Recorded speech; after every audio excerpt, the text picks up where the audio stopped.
Sheryl Swoop apparently, allegedly, was swooping on Gil's Arena as she was talking about the rookie seasons of Angel Reese and Caitlin Clark, but more specifically Caitlin Clark. So the quote essentially is that she didn't believe that Caitlin Clark and Angel Reese. Well, she wanted to clarify that Angel Reese and Caitlin Clark were not bad. She just didn't believe they were going to dominate in the WNBA. And the conversation shifted to, well, is Caitlin Clark dominating in the WNBA? For those who don't know Caitlin Clark's rookie numbers, they're roughly 19 points a game, 8 assists, 5 rebounds, like 41, 34, 90 splits. And essentially, she got called out for moving the goalpost, so much so that she arguably wanted to even bash her own career and say she wasn't dominant for the sake of just saying Caitlin Clark was not dominant herself. So I'm going to go ahead and play this tweet from Legend of Winning. People have to listen to yesterday's episode of Gil's Arena to understand how crazy it was truly. Caitlin Clark post-break isn't dominating. Candace Parker wasn't dominant her rookie season. There are no dominant guards in the league. I was dominant. So there's a lot to cover here, but let me just play this as a starting point. But that was also like the first half of the season. Mm-hmm. I feel like after the break, I still don't think she's dominating, but she's a different player than she was in the first half of the season. Bro, there's no way. Oh wow. There's no way that you know what Caitlin Clark is averaging post All-Star break, and you still don't think that she's dominating. Candace Parker dominated her rookie year. Yeah. Cap. You don't feel that. She was great her rookie year. She was better than expected her rookie year. But if you take her rookie year compared to her dominating year, is it? First and foremost, just because it's not your best year doesn't mean that it wasn't a dominant year. That makes no sense at all. Second of all, to even use Candace Parker in this conversation is so dumb because you can actively say from a statistical standpoint that her rookie season might have actually been her best year. What guard other than Caitlin is dominating the league right now? Dominating? Guard. I don't know But if there is a guard. You got to compare. So 3 WNBA MVPs in your career, would you consider each of those 3 seasons as dominant seasons for yourself? No. I can't, bro. Sheryl Swoopes. So that's essentially the clip. I think the two most damning questions within the conversation that they had was, number one, they asked, okay, so who are guards that are dominating in the league? Sheryl and Gilbert Arenas said Arike. And if you look at the numbers, they're pretty close statistically. And then Josiah asked her as well, so you won 2 MVPs in your career. I think it was 3 actually, multiple MVPs in your career, 1 DPOY the same year in some of those MVPs. Wouldn't you say you dominated in those years? And she still said, no, she wasn't dominant in those years. So everyone is essentially just saying she's moving the goalposts hella crazy to just say Caitlin Clark isn't dominating. Is she tripping? Is she hating? Or is this another overread from the crowd? This is a super overread from the crowd. At first, hearing the headline at first, I was prepared to come on here and talk about, Sheryl Swoopes is a hater. Bro, does she define what she views as a dominating season or what is dominating to her? Because if she's willing to say that she doesn't even view her MVP seasons, whenever they were, as dominant seasons, then it sounds like you need to see what she feel is a dominant season. I don't think it's a goal to sit here and have the audacity to say that someone is hating so much they're willing to down themselves to prove their hate is right is the craziest shit in the world. Maybe she just believes the shit she's saying. Like, I don't see the issue with what she's talking about. If her view of dominance maybe has to do with winning, like putting up these numbers is cool, but maybe she said Arike was dominating. She said what?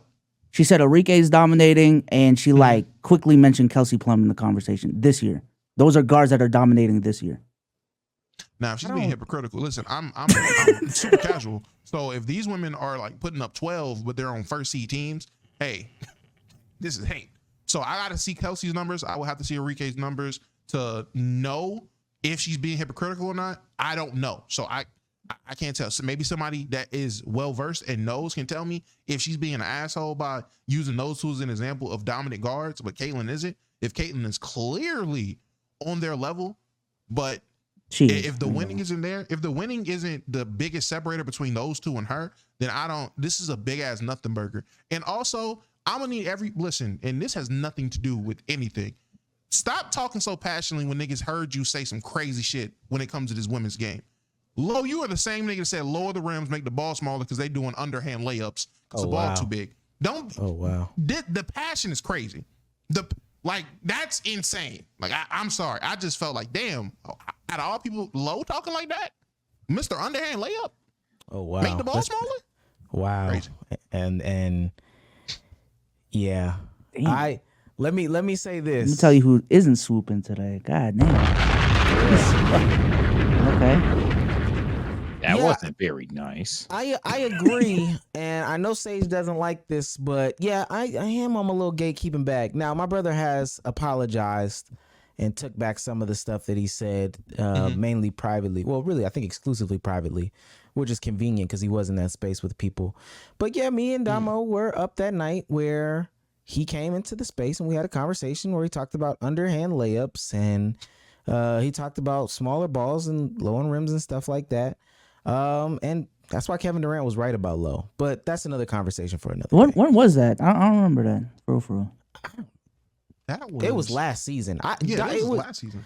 And it was one of those, I'm in a space with like, it was me, it might have been me, Damo, Med, and then my brother pulled up and it was like it might have been 4 of us on stage. Like for real. It was not. It wasn't. It wasn't no crazy space. This was one of the low-key spaces. It was like 2 in the morning, gang, and for whatever reason, we was just on spaces. So like, it was one of those. You know, this is the reason why having a good moderator is important. Now, also maintaining relationships is important. Yeah, Jates was probably in there, I ain't gonna lie. Having a great relationship is important too with the people. So I think that they posed those questions and had those conversations in order to protect the relationship. That's just me. And I'm talking about Gil's Arena. But all they simply had to do was ask her what she thinks is dominant. And there is an argument to say that Caitlin Clark isn't dominant based off of what she said. From what I heard and what I talked to my brother before this pod, what he told me was that the only person that she thought was dominant was A'ja Wilson. Period. Full stop. And we're talking about basically in WNBA history, which makes sense. A'ja's season I tweeted it out earlier, and I'm gonna bring up those statistics. A'ja's season this year, she's first in points. She's first in points per game, first in field goals made, first in win shares, first in offensive rating, first in offensive win shares, first in player efficiency rating. I'll keep going. First in blocks, first in rebounds, first in defensive win shares, and third in steals. There's some nerds who are trying to overthink it, but like, you know, she is that's a unanimous MVP type season, and strong case for DPOY. Record holder for the most points in the WNBA season, record holder for most rebounds in the WNBA season. Like it's all that. So that would be dominating. But if that's what the standard is, then hey, I think that's great. Now there's some stuff about the college season. We can get into that in a little bit of a second, but I think that's where my question is going to lie with like a lot of this.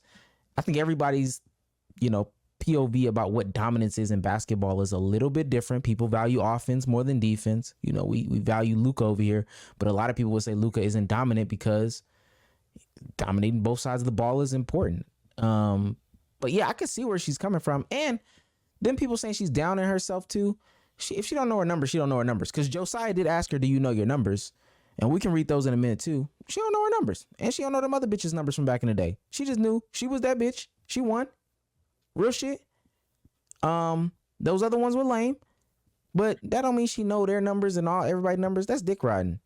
Come on out. That's y'all nerds that know everybody's numbers. That shit weird too. I think that shit weird. If somebody asks, do you know what Trae Young was averaging in 2015? No, nerd.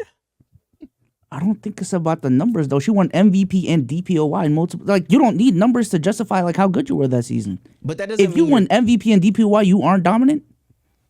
Maybe not. Depends. Come on, bro. Maybe not. I mean, it depends on what you view as dominant. You know, on that note, my definition of dominance might be different than hers. Yeah, we being slick. I ain't gonna lie. No one's being real slick. If she feels dominance is one thing, who cares if I think she was dominant? She don't think she was dominant, and we're talking about what she thinks.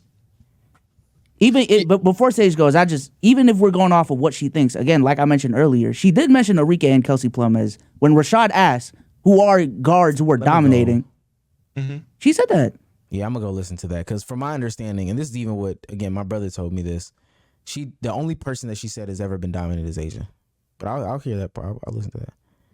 Okay, but essentially what I was gonna continue saying was it wasn't just Asia from my understanding. She did mention other players when asked, or at least it was a tandem question between her and Gil, and she was agreeing with what Gil was saying, adding like Arike. Okay, so that's different, but continue on.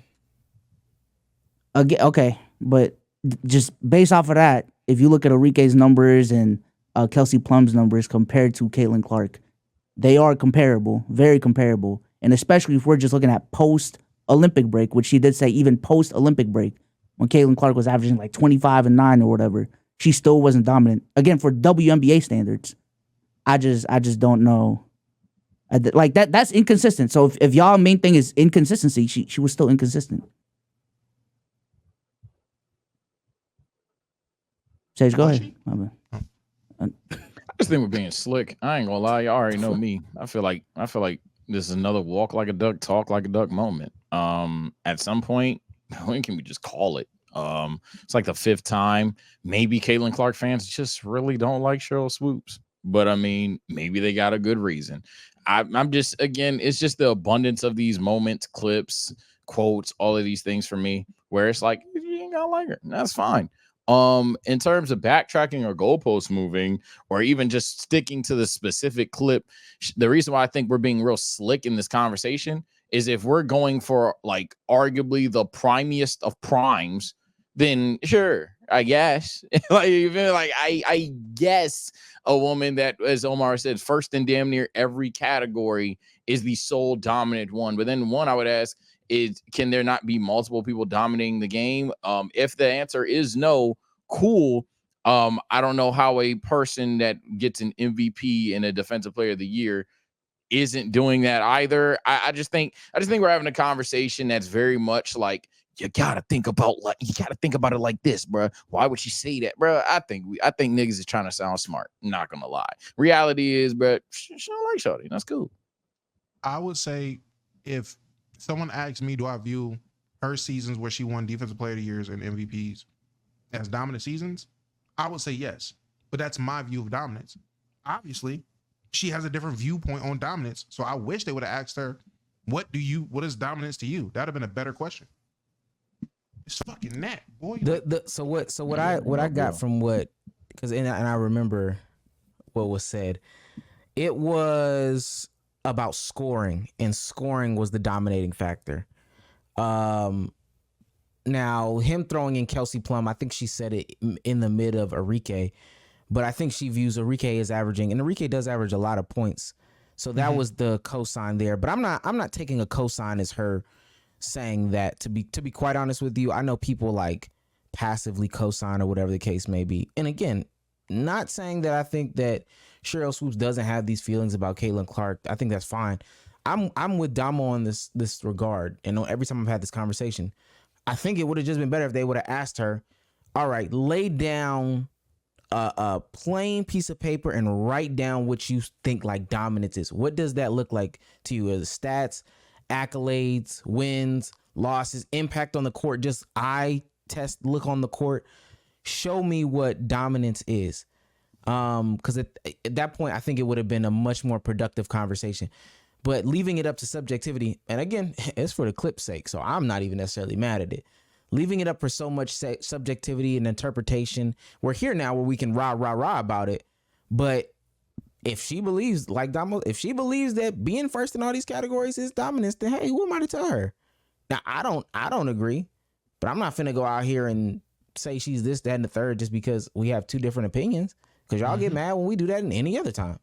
At that point, though, we would be justified, like how chat, comments, Twitter, or whatever would be justified in saying, all right, fine, that's our standard for dominance. That's a bullshit standard for dominant. And if that's something that will compromise in the argument or not, that's up to y'all. But yeah, I would say at that point, all right, well, I guess.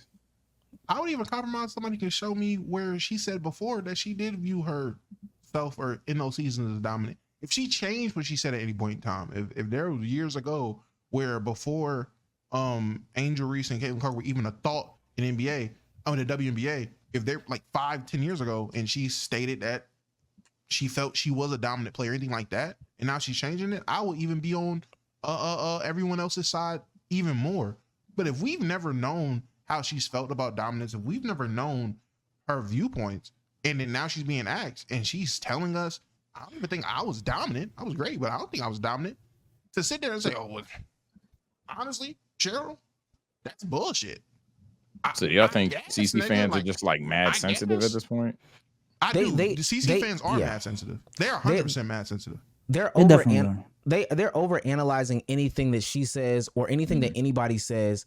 Not even necessarily the ones that are just like, okay, this is clear disagreements about Caitlin Clark, but they're at a point now where if somebody says, there's a lot of great players in this league and they miss out on her, or if they say, one of the better guards in this league and they name two and they don't name her, or if they talk about the WNBA without talking about her, or it's not even something like uberly positive, then they're like, oh, what the hell is wrong with you? Da da da da da. But again, that's not, I mean, they want to get their shit off, and why I'm so pissed off about it, and this can be worked up a little bit. Why I'm so pissed off about it is because people are so ravenous about something that they just got. You just discovered it. You just got it. People can also come along at different times. They can like other aspects of different things.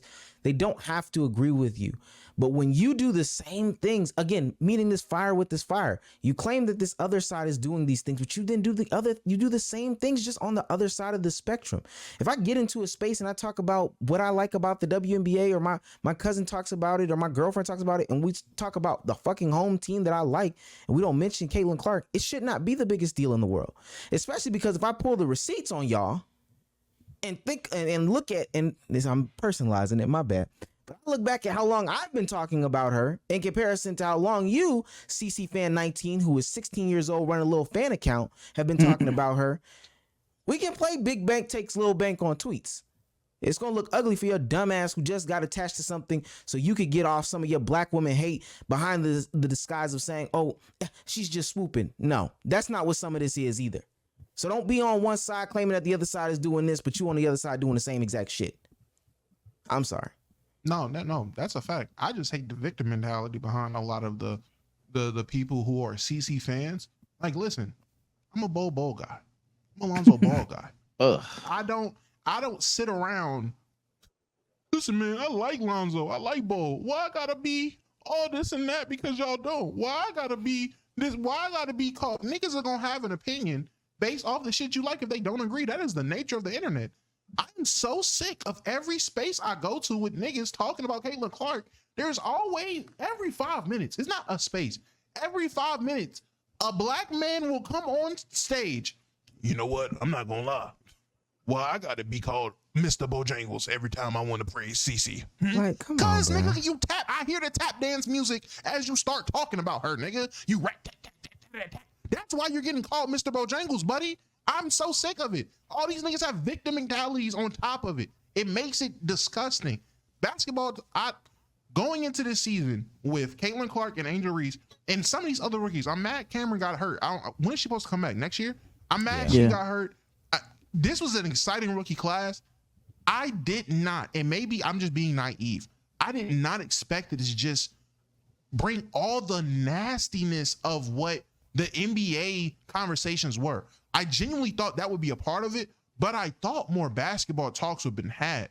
Bro, people are on the timeline every single day, game, tweet, mention. It is straight on bullshit when it comes to Angel Reese and Caitlin Clark, and it's disgusting. You can't even it can't even just be basketball. It has to be so much more every single time, and it's sick. Yeah, that's why like I start my conversations about this every time. Like, she probably just doesn't like her or what she stands for or her fan base. But at the same time, I just think that Caitlin Clark fans definitely are a fan base. They're certainly a fan base out there. Absolutely. That's why I've been like stoic throughout this entire segment, because I don't think this segment should be viewed as the Sheryl Swoopes is evil or Sheryl Swoopes isn't evil like that. Dog, if she don't like Caitlin Clark, one, that's her. Two, to be very blunt with y'all, there's reasons not to. If you're a former WNBA player, or especially a current WNBA player, and you're seeing discourse where anytime you're just talking about the game of basketball, the game that you love, the game that you practice for day in and day out, if this girl isn't in every conversation, it doesn't matter to these people. And it not only does it not matter, but then they antagonize you or gaslight you or manipulate you or whatever word you want to use to bring said name up in every single conversation. So yeah, I think it's unfortunate for the clip, but I think it's definitely a two sides to every story thing going on here. I think ultimately, does Sheryl got a lot of sus comments, a lot of sus quotes, maybe even potential backtracking? Absolutely. I'm not going to cap, but I don't think that it's this evil villain that Caitlin Clark is Ariel and Sheryl Swoopes is Ursula thing going on. I don't think it's that either. Yeah, I don't have a problem. Like, even if it comes out that Sheryl Swoopes doesn't like Caitlin Clark, I don't have a problem with it, because like what we've been saying, like, you do not have to dick suck everything Caitlin Clark does. I think the problem that a decent amount of people have, though, and I just feel like this is my critique, I guess, is like, if you don't like her, just say that. I mean, I feel like there's a difference between that and like saying what she's saying and being like, don't get me wrong, I'm not trying to hate though. Like every time I'm not trying to hate, but yeah, it's like slick. It's like slick standards to me. That's why I call it what it is. But at the end of the day, for me, all I ask of is, no matter who you like or dislike, if you're going to talk basketball as an analyst or reporter or whatever, just have genuine discourse around it, even if you're biased. We're all biased at the end of the day. Eliminating bias out of sports talks is, in my opinion, impossible. I don't care how smart you think you are. It's impossible. But see, just keep it genuine. See, this is the problem that a lot of people have, though, is because people do things disgustingly. People do things nastily on the internet and all this, and there's no interpretation. They take things and run with it. Again, at this point, it is a chicken before the egg type situation, or chicken and egg, what came first type situation. Old versus young. We've seen it in the NBA and all this stuff. These people are on there misinterpreting numbers, comparing her numbers to Caitlin's numbers and all this other stuff. And to me, it's a stupid ass. It's an unfair comparison. Not even understanding things. Because they just compare it like it's a linear thing, like basketball is linear, like sports is linear in general. They just the whole discourse is nasty. If you don't like her, if you don't like her comments, if you do like her and you do like her, it just, at this point, to me, just keep it to yourself. I know what you're doing when you do entertain it, and some of y'all are creators, so hey, I'm not gonna be, if the creators are creating, create, you know. Just know that you have the power and influence. And at some point, to me, some stuff does get disgusting, especially when you know how people are going to respond. And I think that's a bigger conversation to have. But like, if you make a video like this, going in depth, and you go through these comments and the comments are, yeah, fry that crispy black. It's like, okay, maybe I don't need to make this video. But that's just me. Creators gotta create, man. Okay. Nah, not them.